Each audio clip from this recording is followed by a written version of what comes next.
సద్గురుభ్యో నమ. శ్రీ శివరామ దీక్షిత గురు పరంపరకు జై. శక్తిద్వైరైత శుద్ధ నిర్గుణతత్వ ప్రబోధక శ్రీ పూర్ణానంద బ్రహ్మానందార్య సద్గురుభ్యో నమో నమ. శ్రీ పరశురామ నరసింహ పంతులు గారు రాసిన భద్రాద్రి రామశతకం అను గ్రంథము భావార్థము రాసిన వారు శ్రీ పూర్ణానంద బ్రహ్మానంద స్వాములు. జై సద్గురు ప్రభు మహారాజుకి, గురువులందరికీ నా ద్వాదశి నమస్కారములు.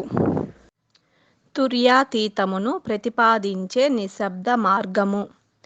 సకల దేశములందు సకల కాలములందు సకల వస్తువులయందు చలనలేక చావు పుట్టుకలేని ఈ ఉత్త బట్ట బయలే కాని రెండోది లేదు లేదు. కలలోన గనుగొన్న గజము మేల్కొని చూడలేసమైనను ఏమి లేని భంగి. భ్రమయుక్తమైన మూలము లేని ఈ గుర్తెరిగే శరీరము ఏమి లేదు. ఇది గురువాక్య పద్ధతి విదితముగను విమర్శించిన వాడు వివేకగనుడు. రమ్య గుణధామ భద్రాద్రి రామ పరశురామ నరసింహదాస సంరక్షితాహ్వా. పై విధముగా ద్వాదశి షోడశులను విమర్శించిన వాడు వివేకవంతులలో గనుడని శిష్యుని మంచి పదములతో సంబోధిస్తున్నాడు. ఇంతవరకు ఆచరణ రూపమైనటువంటి దానినే బహురూపాలుగా బహు పద్ధతులుగా విమర్శించినాము. ఎందుకనగా ఈ శరీరము అట్లా దొంతెరలుగా ఉన్నది. దీని అనుభవము దీని సుఖములు ఆ విధముగా దొంతెరలుగా ఉంటాయి. ఇప్పుడు భూలోక సుఖము ఉంది మనకు, ఇది గుదస్థానంలో ఉండును. అక్కడ ఉండే పరిస్థితులు అన్నీ బాగా ఉంటేనే అది బాగా ఆనందంగా ఉంటుంది.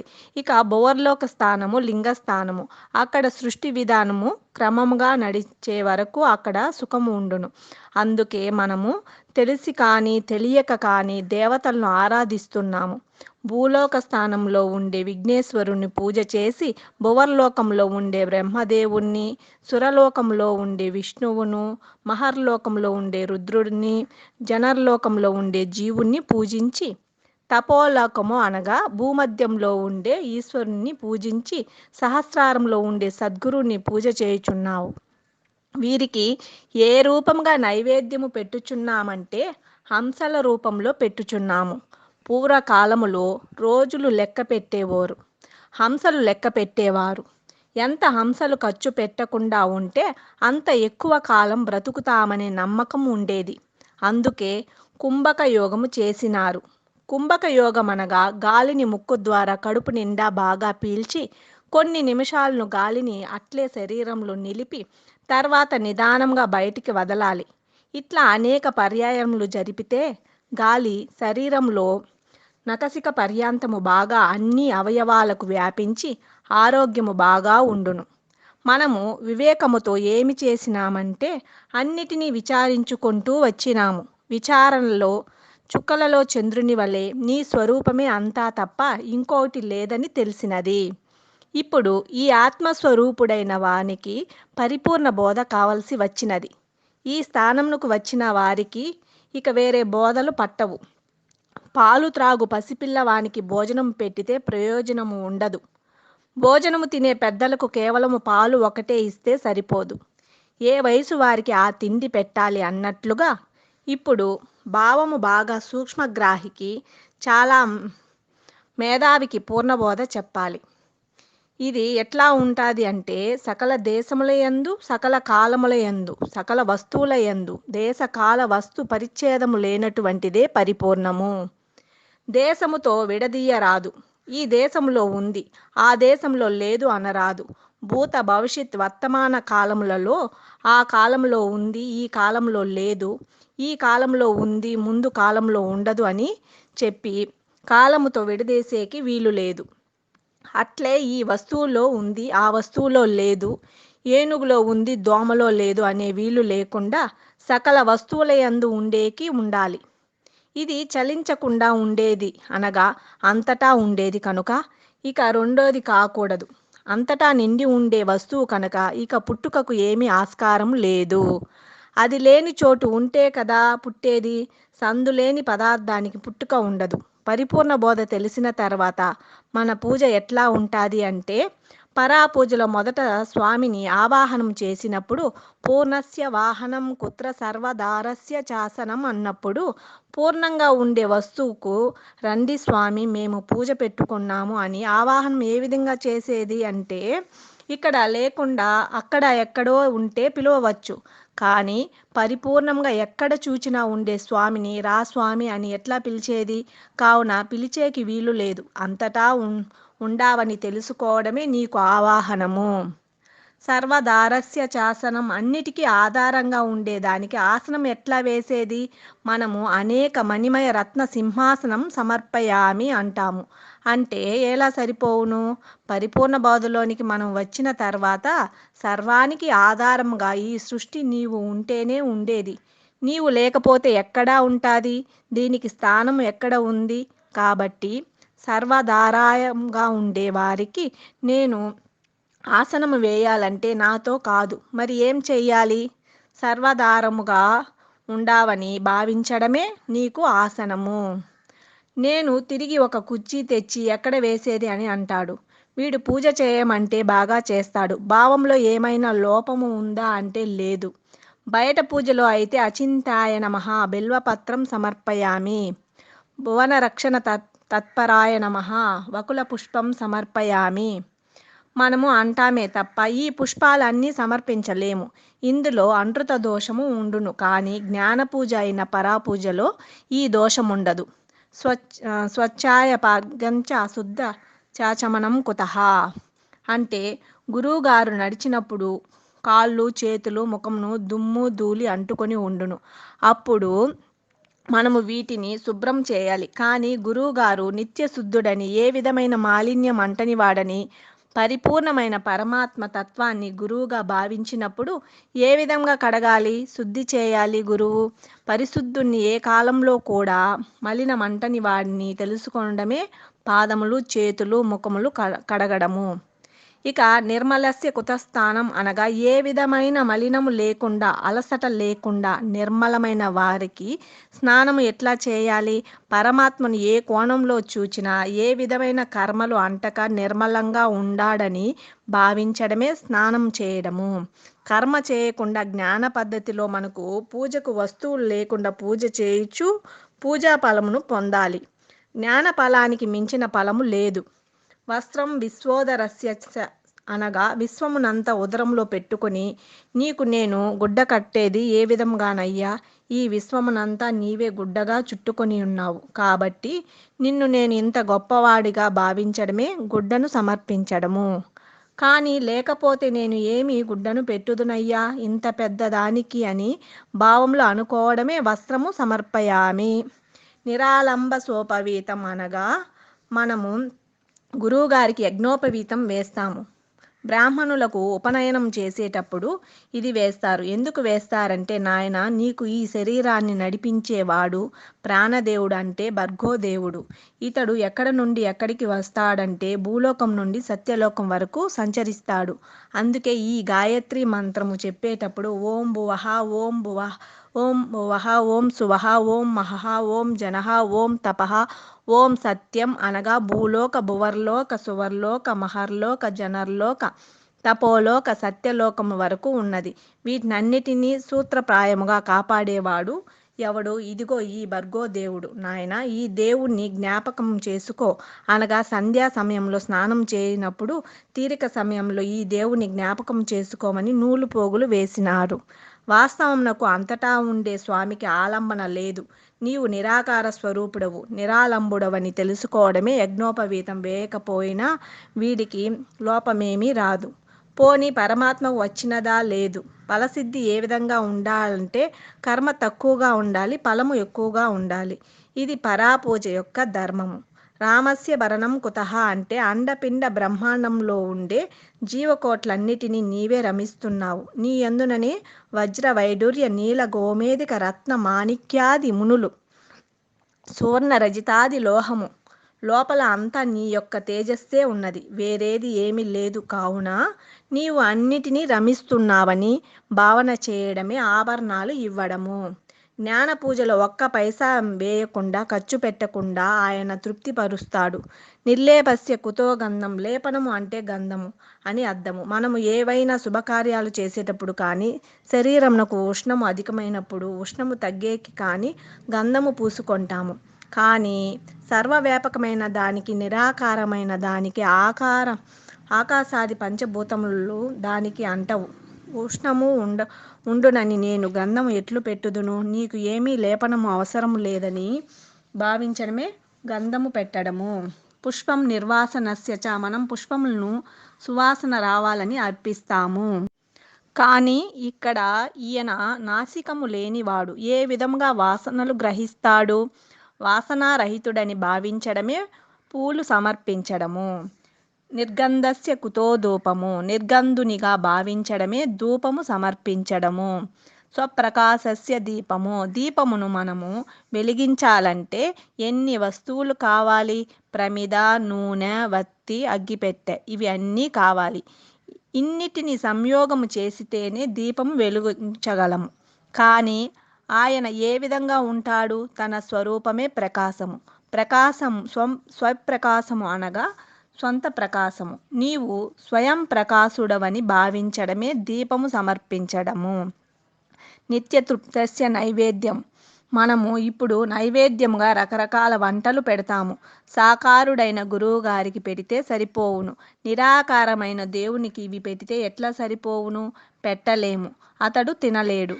ఆకలిని ఎరగని వాడుగా నిత్యతృప్తునిగా భావించడమే నైవేద్యమును సమర్పించినట్లు. నిష్కామస్య ఫలం కుతః, కోరికే లేనివానికి ఫలోపకారము ఎట్లా పెట్టేది? కోరిక లేనివానిగా నిన్ను గుర్తించడమే ఫలము సమర్పించినట్లు. తాంబూలంచ విభోకుత్ర, తెల్లవారి నుండి నీ శ్రీనిలయము నుండి సృష్టికి రావాల్సిన అనంతమైన శక్తిని ప్రసరింపచేయుచున్నావు. అట్టి విభుడవు నీవు అని ఇచ్చేవాడవు నీవు. నీకు నేను ఎట్లా తాంబూలంను ఇచ్చేది? భగవంతుని సర్వశక్తి సంపన్నునిగా, నిరాకారునిగా, సర్వవ్యాపకునిగా తెలుసుకొని పూజ చేసే జ్ఞాన పద్ధతిలో ఇది ఉంటాది. నిత్యానందస్య దక్షిణ, మన గురువుగారికి దక్షిణ పెట్టి నమస్కరించాలి. ఎందుకనగా గురువుగారికి ఛార్జీలు, ఖర్చులు ఉంటాయి. కొంతమంది గురువుల సంసారమే మొత్తము శిష్య పోషణపై ఆధారపడి ఉంటుంది. కానీ ఇక్కడ గురువుగారు లేని చోటు ఉండదు. ఒక చోటులో ఉండి ఒక చోటలో లేకపోతే బస్సులోనో కారులోనో వెళ్ళాలి.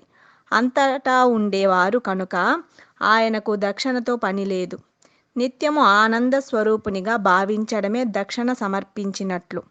స్వయం ప్రకాశమానస్య కుతో నీరాజనాధికం, స్వయం ప్రకాశకుడని తెలుసుకోవడమే మంగళహారతిని ఇవ్వడము.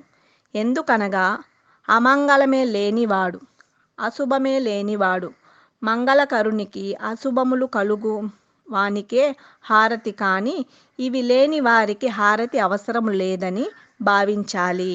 ప్రదక్షిణమనంతస్య అద్వితీయస్య కాస్తుతి, అంతము లేని వానిగా నిన్ను భావించడమే ప్రదక్షిణ. కానీ అనంత రూపమైన నీకు ప్రదక్షిణ చేయుట నా తరమా?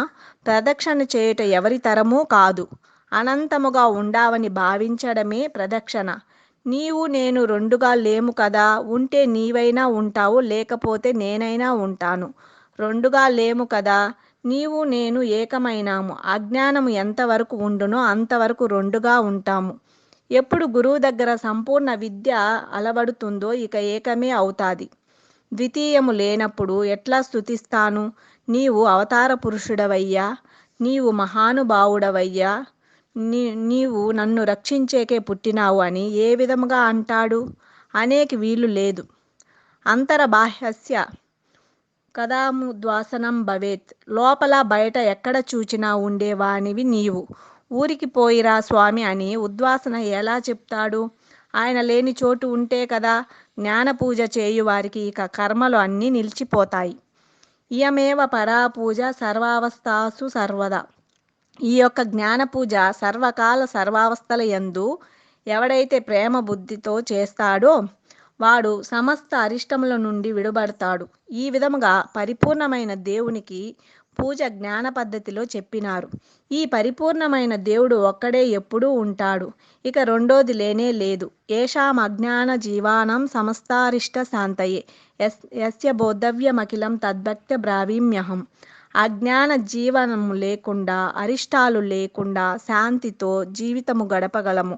జ్ఞాన పూజ భక్తితో చేసినచో ఈ ఉత్తబట్టబయలు ఏమీ లేదు అనే ద్వాదశాక్షరిని, కలతోచిన శరీరాలు ఎలాగో అలాగే అనే పంచదశి దృష్టాంతమును, మూలము లేని గుర్తెరిగే శరీరం ఏమీ లేదు అనే షోడసాక్షరిని బాగా విచారించాలి.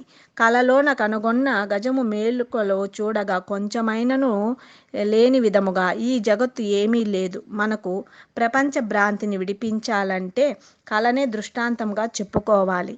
కలలో తోచినవన్నీ మేలుకలో పోతే నిజముగానే ఉంటాయి. మేలుకొని చూచినప్పుడు కల ఉండదు, కలలో తోచినవి ఉండవు. మనము వాస్తవంగా మెలకువలో కూడా అనేక విషయాలు ఊహిస్తాము. ఇందులో మనకు అవసరము అయ్యేవి, నిజమయ్యేవి బహుస్వల్పము. అనేక తిప్పలకు అలవాలమైన ఈ జాగ్రత్త అనే కలను గురువాక్యము అనే మెలకువ ద్వారా మేలుకొని చూచినచో ఈ తోచేదానికి మూలమైన వస్తువే లేదు, అనగా ఈ గుర్తెరిగే శరీరం ఏమీ లేదు. గుర్తెరిగే శరీరమే శరీరము కానీ స్థూలము శరీరము కాదు. స్థూల శరీరమునకు మూలము ఉంది. ఈ స్థూల శరీరమునకు మూలము తల్లిదండ్రులు, వారి శరీరమునకు మూలము వారి తల్లిదండ్రులు, ఇలా చెప్పుకుంటూ వెళ్ళవచ్చు. పృథ్వీకి మూలము దానికంటే పెద్దదైన జలము, జలమునకు మూలము దానికంటే పెద్దదైన అగ్ని, అగ్నికి మూలము దానికంటే పెద్దదైన వాయువు, వాయువుకు మూలము దానికంటే పెద్దదైన ఆకాశము, ఆకాశమునకు మూలము ఆత్మ. ఈ ఆత్మయే గుర్తెరిగేది. ఈ గుర్తెరిగే శరీరమునకే మూలము లేదని మన పెద్దలు తెలిపినారు. అన్నిటికీ మూలము ఆత్మ. ఈ ఆత్మకు మూలం లేదని, అది స్వయంభు బ్రహ్మమని మన పెద్దలు తెలిపినారు. ఈ పరమాత్మకు మూలము ఏది అని విచారిస్తే ఇది మూలము లేకుండా తోచిన వస్తువు. జగత్తును ఎలా తీసివేయాలి అంటే కల తోచిన శరీరాలు ఎలాగో అలాగేనని ఎరుకకు తోచిన జగత్తును తీసివేయాలి. ఈ విధంగా ఎరుకకు తోచిన జగత్తును తీసివేయగా ఇక ఏమి మిగిలింది అంటే శుద్ధ ఎరుకే మిగిలింది. ఇప్పుడు ఈ ఎరుకను షోడసాక్షరి మహామంత్రము చేత తీసివేయాలి. అందుకు దృష్టాంతము ఎరుకకు తోచిన జగమును తీసివేయుటకు పనికి వస్తాది, కానీ ఎరుకను తీసివేయటానికి పనికిరాదు. ఇప్పుడు ఎరుకను తీసివేయాలి అంటే మూలం లేని గుర్తెరిగే శరీరం ఏమీ లేదు అనే దాని చేత దృఢంగా తీసివేయాలి. మరి ఏమీ లేదు అని అన్నిటినీ శూన్యం చేసుకొని పోయి శూన్య సిద్ధాంతం అంటే మనది శూన్య సిద్ధాంతము కాదు. ఈ ఎరుక జగత్తును తీసివేసుకొని ఏ దానియందు తోచిపోవుచున్నదో ఆ వస్తువు నిలిపేటువంటి పూర్ణ సిద్ధాంతము మనది. కావున మనది శూన్య సిద్ధాంతము కానే కాదు. సకల దేశముల యందు, సకల కాలముల యందు, సకల వస్తువుల యందు చలనము లేక, చావు పుట్టుక లేక స్వతసిద్ధమయ్యున్న ఈ ఉత్త బట్టబయలు తప్ప ఏమీ లేదు అనే ఆస్తిక సిద్ధాంతము మనది. అందరూ లేని దేవుళ్ళని కల్పించుకొని ఉండారనే దేవతా భ్రాంతితో ఉండగా మనము యథార్థమును విచారించి నిజముగా ఏ దేవుడైతే సర్వవ్యాపకమై ఉండాడో ఆ దేవుని గురుముఖేన దర్శించి భ్రాంతి సందేహములు లేకుండా దేవుడు ఖచ్చితముగా ఉండాడని ఉన్నాము. ఈ ద్వాదశి షోడశులనే మహామంత్రాలను గురుముఖేన సందేహరహితముగా విచారించాలి. ఈ విధంగా విచారించక పుస్తకాలు చదవడమో లేక అక్కడ ఇక్కడ వినడం వలనో బోధ పూర్ణంగా సందేహరహితంగా సిద్ధాంతము తెలియదు.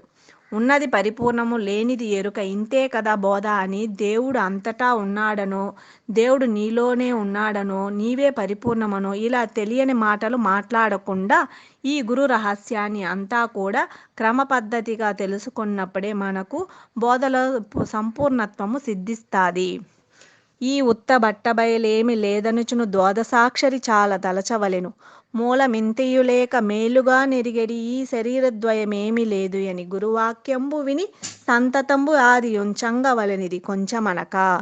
అది నిశ్చయము చేసి ఇది విడిపించితే పరిపూర్ణమయ్యుండు బాధ లేక, రాకపోకలు రెండు లేకయుండు అట్టి సూత్రంబు తెలిసిన అచలమగును. రమ్య గుణధామ భద్రాద్రి రామ పరశురామ నరసింహదాస సంరక్షితాహ్వా. సాంప్రదాయ బోధ ఎట్లా ఉంటుంది అంటే ఇక్కడ మనము విచారించినప్పుడు తెలుస్తుంది. ఈ ఉత్త బట్టబయలు ఏమీ లేదు అని ద్వాదశాక్షరిని ఎప్పుడు కూడా తలచాలి. 2, 3, 4 బయలు లేవు. ఉన్నది ఒక్కటే. నీకు పరముగా ఉన్నది కాబట్టి పరబయలు అన్నారు. పరం అనగా ఈ బయలుకు అవతల ఇంకొక బయలు ఉంది అని కాదు. ఈ సర్వ ప్రపంచము నీయందు తోస్తా ఉంది. నీవు ఈ బయలునందు లేకనే తోచినావు. నీ పైన తోచిన ఈ ప్రపంచము శరీరములు కాని ఇవి తోస్తా ఉండే నీవు కాని నిజము కాదు. నిజమైనది పరిపూర్ణము అని చెప్పేది సిద్ధాంతము. లేదనకు ఉన్నది అదిగో నే తెలిసితి ననకు దీన్ని నీ నీవెరిగేవా కాదు అది నీచే తెలియను. ఏదిరా తన్మాత్ర సమితి ఈ బట్ట బయట. దీనికి సాటి ఏది ఎచ్చోట? వాదేల లేని ఎరుకతో దీన్ని కనిపెట్టి పోగొట్టు ఎరుకకింకేది పట్టు? చాలు అని కృష్ణప్రభువులు అన్నట్లు పరిపూర్ణమును గురించి పరిపూర్ణమును లేదని అనరాదు. పోని తనకై తానే పరిపూర్ణము ఉన్నది ఇదిగో అనరాదు. ఎందుకనగా పరిపూర్ణమును గురించి గురుడు చూపకనే పరిపూర్ణమిదుగు అనుటకు శబ్ద స్పర్శ రూప రస గంధములు అనే తన్మాత్రలచే పరిపూర్ణమును తెలియలేవు.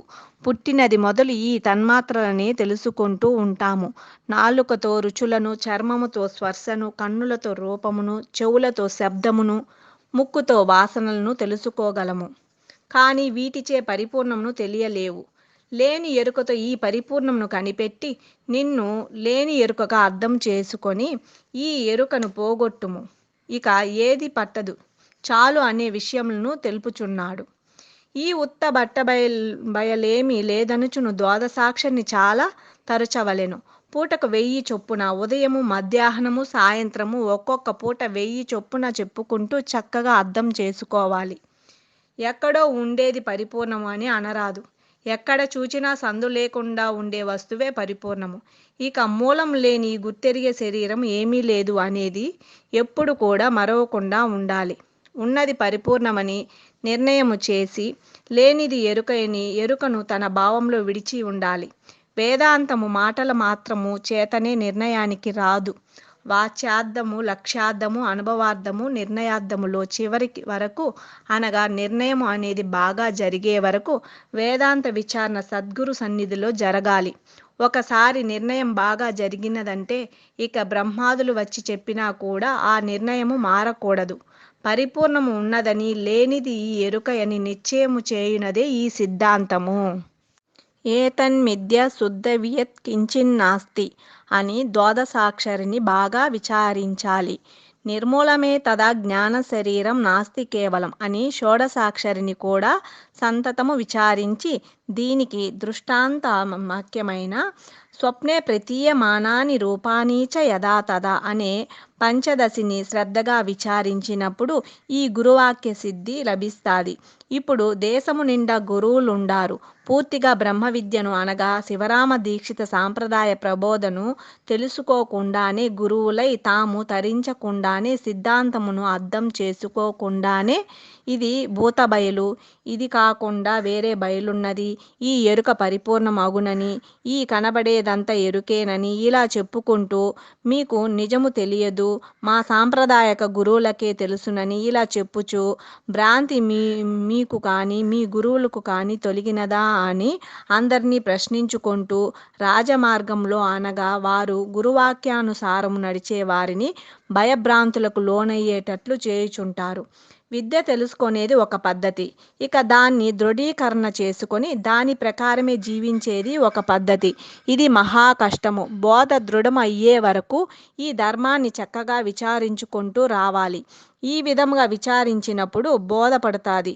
బోధ బాగా అర్థమైతే సంసారం కూడా బాగా తేలిక అవుతుంది. గురువాక్య పద్ధతిలో భావమైనప్పుడైతే తేలియాడుతుందో ఇక సంసారం పెద్దగా బాధ అనిపించదు. వాడు అవలీలగా తట్టుకోగలడు. తెల్ల కట్టెను పురుగు తొలుస్తుంది, బాగా సేకు కట్టెను పురుగు తొలచలేదు. గురుభక్తి సర్వకాల సర్వావస్థలో కూడా ఉండాలి. ఈ ఎరుక ఎంతటి ప్రజ్ఞావంతునైనా తిప్పికొడతాది. ఇలా తిప్పికొట్టే గుణము దీనికి కలదు. కావున చలించని స్థితి రావాలంటే ఎప్పుడు గురువాక్య పద్ధతి విచారిస్తూనే ఉండాలి. తుర్యాతీతమైన నిశ్శబ్ద మార్గాన్ని ప్రతిపాదిస్తూ ఈ 2 పద్యాలు చెప్పినాడు. అవనిలో నీరులో అగ్నిహోత్రంబులో మారుతమందు హోమంబులోను సురులలో నరులలో గిరులలో చరులలో తరులలో హరులలో కరులలోను ఊళ్ళలో గూళ్ళలో రాళ్ళలో రోళ్ళలో రేళ్ళలో కోళ్ళలో తేళ్లలోను గొడ్లలో గుడ్లలో బుడ్లలో వడ్లలో చీమలో దోమలో పాములోను అచలమయ్యుండు కాలత్రయంబులందు బాధితములేక కేవల బ్రహ్మముండు రమ్య గుణధామ భద్రాద్రి రామ పరశురామ నరసింహదాస సంరక్షితాహ్వా. తుర్యాతీతమును ప్రతిపాదించే నిశ్శబ్ద మార్గము ఇక్కడ నుండి ప్రారంభమగును. ఇంతవరకు మనము శబ్ద మార్గాన్ని, ఉపాసనా మార్గాన్ని అవలంబిస్తూ వచ్చినాము. దేవుడు నాదబిందు కళాస్వరూపుడని చెవులలో కండ్లలో ముక్కులో దేవుణ్ణి చూస్తూ వచ్చినాము. తర్వాత యోగ మార్గాన్ని అవలంబించి లోపల దివ్యశక్తి కలదని అక్కడికి ప్రయాణం చేసినాము. దైవము మనము వేద మంత్రాల్లో జపించి పొందాలని ప్రణవోపాసన చేసి ఓంకారాన్ని మనము జపించినాము. ఈ విధముగా ఏ మార్గంలో ఏ కోణంలో చూచినా శబ్ద బ్రహ్మమనే ఉపాసన చేస్తూ వచ్చినాము. ఈ శబ్ద స్వరూపమైనటువంటిది ఎంతవరకు ఉండునంటే అది ఆవరణ భ్రాంతి ఉండినంత వరకు, ఆవరణ బంధము అని తెలుసుకునే వరకు ఈ ఉపాసనలు ఉంటాయి. ఇప్పుడు అన్నిటికీ అధిష్టాన స్వరూపమైన ఆ బ్రహ్మమును గురు కరుణ చేత తాను తెలుసుకొని అది నా నిజ స్వరూపమని తెలిసి ఇంకా తాను అనే అహం లేనటువంటి దానిని చూడటానికి ప్రయత్నించాలి. అహం లేనటువంటి పదార్థము నిశ్శబ్ద మార్గము. ఆ నిశ్శబ్దమైన మార్గాన్ని బోధించేటువంటిది ఈ మార్గం అని చెప్పుకొనుచున్నాము. ఇప్పుడు కేవలాత్మ లక్షణము. దీనికి కేవలాత్మ అని పేరు ఎందుకు వచ్చినది? పరిపూర్ణమును కేవలాత్మ అని పిలువవచ్చునా అని కొందరు సందేహించుచున్నారు. ఆత్మ కేవలాత్మ రెండు ఒకటే కదా అని అన్నారు.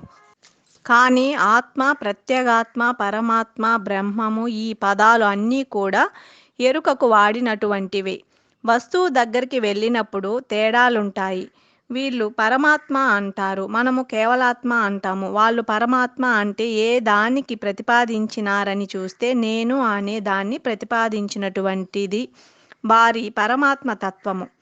మనవారు కేవలాత్మ అనగా పరిపూర్ణమును ప్రతిపాదించినారు. పదాలు అందరికీ ఒకటే అర్థము. మనము పరిపూర్ణమన్న ఆ మాటనే వాడాలి. అద్వైతులు పరిపూర్ణమన్న ఆ మాటనే వాడాలి. వారికి ఒక భాష, మనకు ఒక భాష ఉండదు. కానీ వస్తువు దగ్గరికి వచ్చినప్పుడు తేడా కనబడుతుంది.